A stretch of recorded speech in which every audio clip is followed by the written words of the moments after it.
We're just registering a continuing objection, but I am concerned na once you bend the law, once you do not follow the Constitution, sunod-sunod na to. So this ni Senator Cheese. The impeachment trial is either fair or not fair. It's either we follow due process or we do not follow due process. It's either we follow the Constitution or hindi. Walang middle ground yun. So malinaw na malinaw sa Constitution na dapat ang presiding officer yung Senate President. Hindi totoong walang kaugnayan to sa May 1, May 13. Kasi obviously, may mga powers that be na ayaw yung grupo namin ang majority at mag-preside. So okay yon, na-settle yon. Because nung nagka-13 sila, si Senator Witt na.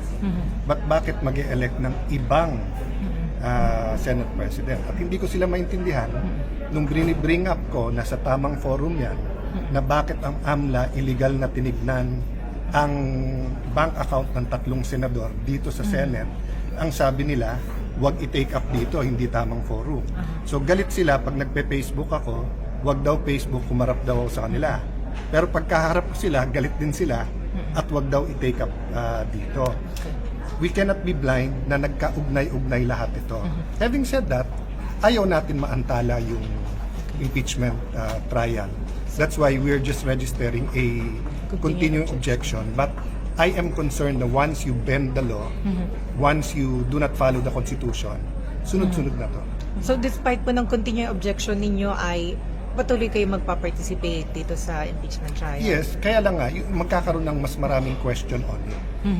In the end, whether ma-convict o ma-acquit ang Vice President, importante ang sinabi ng taong bayan, 1, walang selective justice, 2, it is precisely justice, ibig sabihin, fair at nagkaroon ng due process. Pero apektado ang due process kung papalitan natin pati yung sino mag-preside. Kung hindi importante kung sino mag-preside, bakit nilagay sa Constitution kung sino? Bakit may rules tayo kung sino dapat mag-preside? Senator Cayetano, sa palagay po ninyo, how should the public appreciate ito kung mga balitaktakan na nangyayari po sa loob ng impeachment trial? Because it may sound all too alien or, too gobbledygook for a lot of our people. Yeah. Because simple lang, no? People should demand better government. People should demand total accountability. So we're here, we're present, we're going to hold the Vice President accountable. But let's also hold accountable lahat ng involved sa flood control at yung iba. So kung ma-schedule natin ng 30 weeks na tuloy-tuloy yung trial, bakit hindi ma-schedule yung flood control sa Blue Ribbon Committee? Diba? So sa tanong mo, how should they appreciate? Tiyagain nyo lang po, day by day, hopefully yung mga dean, yung mga legal experts ma-explain nito in a non-partisan way. Ang problema talaga, Jessica, is masyadong partisan lahat ngayon. But the point is, they can also read. Ano ho bang balita sa flood control scam? Wala nga eh. Dun sa magkaroon ng impartial na hearing, impartial na trial, lahat nagsasang-ayon ito. Ito, meron na.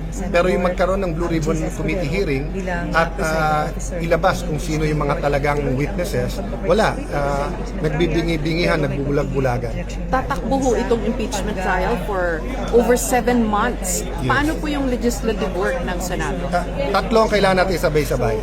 Impeachment, legislation, at saka yung flood control. Pero may pang-apat, we have a creeping economic crisis upon us. Mabigat ang pananalapi ng ating bayan, mabigat ang inaharap ng mga negosyo. So we have to find a way na isabay-sabay lahat ito.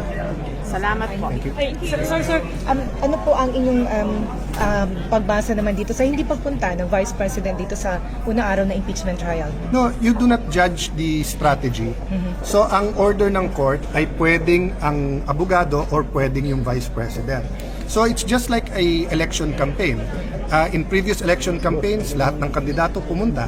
Nung last election campaign, sabi ni President Marcos, mas mabuting hindi siya pupunta. So may strategy yung bawat yan eh.